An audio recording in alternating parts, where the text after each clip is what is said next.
শবে মেরাজের রাতকে কেন্দ্র করে আমাদের কোনো ইবাদত বন্দেগী আছে কিনা। যদি ইবাদত বন্দেগী এরকম করে থাকতোই তাহলে লাইলাতুল কদরের জন্য যেরকম রাসূলুল্লাহ সাল্লাল্লাহু আলাইহি ওয়াসাল্লামের বলে দেওয়া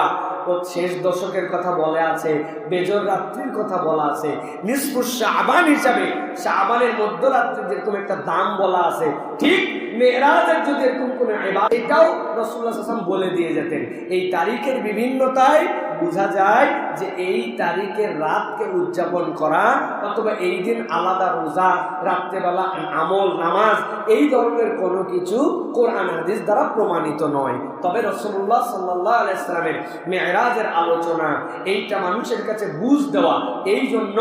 এই লেকচার দেওয়া, আলোচনা করা, এই হিসাবে মানুষের কাছে এটার তাকাজা তুলে ধরা, এটার গুরুত্ব মানুষকে বোঝানো, এই হিসাবে আমরা মেরাজ রাসূলুল্লাহ সাল্লাল্লাহু আলাইহি ওয়াসাল্লামের বিস্ময়কর এক মুজিজা এটা জানানোর জন্য আমরা আলোচনা করব।